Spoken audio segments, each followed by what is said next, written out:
let's talk about the Mandela effect. This is something dumb that people seem to believe.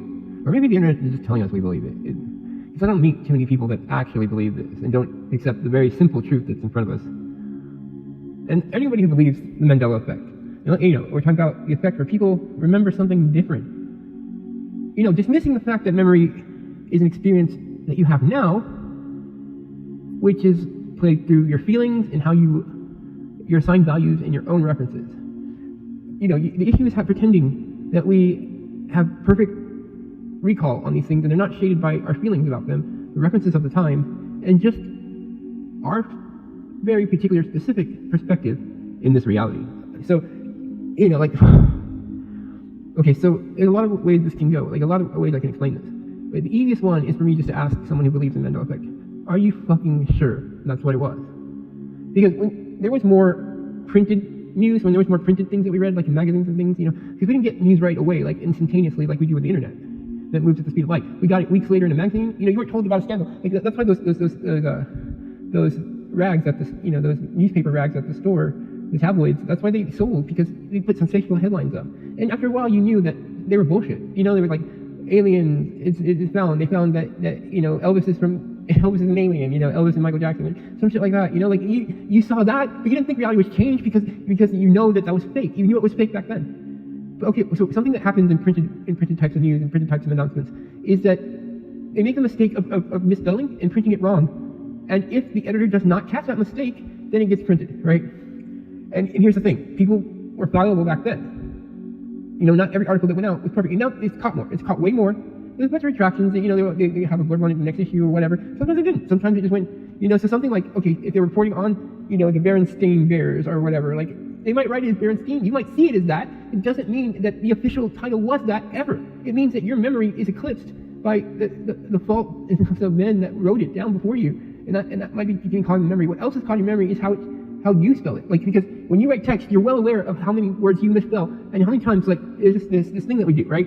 Sometimes we'll write the sounds of the word out and not the actual word, right? We'll write in, we'll write it as one word, or we won't write the proper way it's spelled. We'll write it how it sounds, or, and if somebody reads that, they get it oh yeah, they were typing fast, it's a mistake, it's not, they're not going to harp on it. They're not going to go you didn't spell, you didn't do this exactly right. Because we already accept that we make mistakes, but in our memories, we don't accept that happened. We don't accept that was a mistake in our memories. We just expect it to be, I remember it this way. It's so you want to believe that reality has been changed because you don't remember shit correctly? Is that what we're going to accept? Is that, things like not remembering, how many times did you watch Empire Strikes Back in the ending? How many times? How many times? Literally. How many times did you rewind the scene where Vader is talking to Luke and he tells him, no, I am your father. And when you think about it, does it make sense to say no, Luke again? We already know he's talking to Luke. It's kind of redundant. Nobody, and maybe, I shouldn't say nobody. Lucas probably does write like that. Probably a whole shit that needs to get revised because he puts extra stuff that doesn't make sense or it doesn't sound like how people talk. So maybe he did first write it no, Luke, I am your father. But then people are that's a bit redundant, isn't it? We already know he's talking to Luke. What are we going to say the whole backstory every time he's addressed? No? Okay, so they correct that. They correct that. No, this flows better. It's the essential line it's the big twist. It's a big finding out that you're from the darkest wells of light. We can go to so many things. These conversations are never going to be something that I plan because it's a stream of consciousness. It's a stream of this consciousness, this God being that I am, that we all are together, has. And the internet right now is the best representation of this. What I find fascinating about that is that there were so many things written, and I've been watching some animes recently that tap into those things before the fucking internet even existed. The Ghost in the Shell, there's one called Serial Experiments, Lane. And it talks about the digital world and being on the wire before we had the words the internet. So we how did they know? Serial Experiment, okay, so let me give you a reference point for when these things came out. Ghost in the Shell, I believe it was about 1996. Maybe sooner, because I'm not going to pretend that it was a separate reality that happened that was in 1996, and I'm remembering it correctly, and it's a fucking new reality because it was probably sooner than that, and I'm not remembering it correctly. There's something Mandela effect in a nutshell. Okay, so we don't really, and I guess that's long because now we're at 8 minutes. Just talking about the Mandela effect alone is a video. Just talking about consciousness itself is several videos. Just talking about us being that God being that created us seeks the Bible speaking of the birth of consciousness in man as the God that was born. In the beginning, the Spirit of God was moving over the water. And I've done videos on this, but for people that don't know, in Genesis 1:2 maps out the birth of the material world and the structure of reality. And most importantly, the birth of human consciousness. I'm going to do it for you real quick. For the people that listen to the videos already know this, because we've talked about it twice already. But the Spirit of God, the earth was desolate and formless. The Spirit of God hovered over the water. And obviously what do you see when you hover over water? What the Spirit of God see? And it's an emanation of God, or a reflection of God in the water. A reflection. Let's use the term that we would use. God sees this reflection in the water. Then you have the first emanation of God, or the first image of God, or the first reflection of God, right? So you have two aspects of God now. Then you have God bring a third emanation or aspect into it, is that God thinks about what that means, what the image of the water means, distinguished from everything else. God, the being hovering over the water. What does it mean? It means that God is completely and utterly alone in that reflection. And the urge, the demiurge, and in the story of the demiurge, or in the story of Saklas, or in the story of the creator God, they always make this an evil part. Or Sophia went in and had this child on her own, like it was her ego. And yeah, that's partly true, but that's not evil.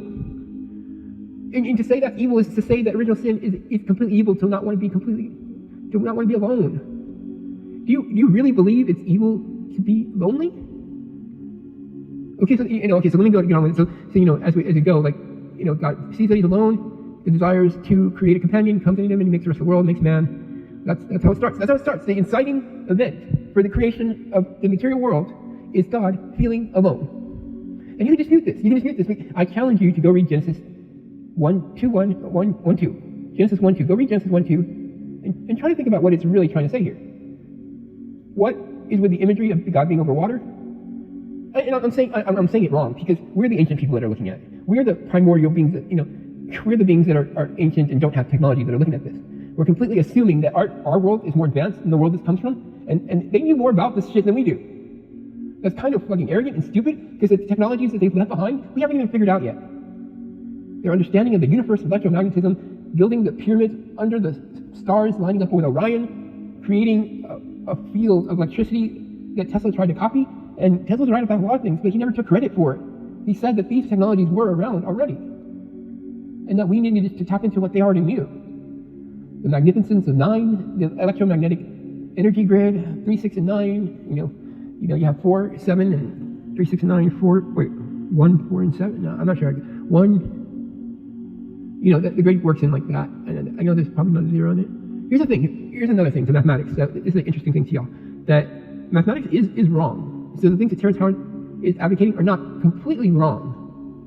I mean, the example he uses is a little wrong, but he's trying to advocate another deeper truth that is true, is that our information is limited, and what we can understand is limited. That the rich and the wealthy hoard all the future technology for themselves, and we get the garbage that sits through after a while. But immortality is going to be expensive first, and even though everybody you should be in your plan, to have a choice of immortality, to have your brain scanned, or you can map out a complete thing of a personality. And here's the thing: it's not going to work at first. It's not going to be perfect. But we have it backwards. Really, we have it backwards. AI intelligence came before these complicated self-healing bodies. These are a far advanced technology to computers. Self-healing, regenerative consciousness in an efficient system that gains energy from food. It's really kind of efficient compared to the way we create power, or we create electric energy. It takes a lot less work for our bodies too. It's way more efficient. And when this vessel gets old, the problem is, the main problem with these vessels is they're part of a system that's not originally from this world. Because death comes from here, but part of us isn't from here. Yes, okay, and I'm not. I'll tell you the truth. I think Zachariah Hitchens is a hack. Not because I've been told that. It's because he combined a lot of different creation stories and a lot of different religious kinds of fables and mythologies together to create the story he advocates of the Anunnaki. There's a creation story all the way back from Mesopotamia. There's creation stories back from old Samaria, and you referencing the Bible as well, which is okay, well, if you take a story that's come from another story that is exactly the same, you can't then go combine the characters. That's not going to make sense. You can't. It's like taking Enki, which is a Sumerian god, Ea, and Enkidu, which is Gilgamesh's boyfriend, which is the oldest kind of hero story we have. Gilgamesh's boyfriend, Enkidu, that protected men against the demigod, at first the demigod Gilgamesh, who was doing prima nocta and doing all kinds of gross shit to the people that proclaimed him king and served him. He would force, because he was stronger than them, he would force the men and women, like when they got married, he would have the first night with the woman. Not a good reason to take that. And you're completely destroying their happiness, and making them feel powerless and sad. You know what's sad about that? Is it doesn't really say out loud that how unhappy that would make a person to do that to other people. If you were to do prima nocta to somebody and feel good about yourself after that, how really lost on empathy and lost on connected tissue, connected kinds of spiritual energy to everybody else, that you would not be aware of the pain you're causing. How disconnected and isolated you would be in that world. A world that treated you like a king. Gilgamesh had a lot of stuff happen to him, but most of it he brought on himself. To find love, but have that taken away. And Enkidu does protect mankind. So Enkidu stands up to Gilgamesh and says, hey, that shit's wrong, dude. I know we're both big manly men and we can take what we want with power, but that doesn't mean it's right. The actual whore that was sent to him is repeated that whores and prostitutes can be guides to rear us, because they're right involved with the pain of the world, the pain and suffering of the world. Prostitutes understand that, and that's what covens of nuns are supposed to really be. They're supposed to be the understanding of pain and suffering in the world and give guidance to the rest of us. And it seems like prostitutes do that better than nuns do, and that's sad.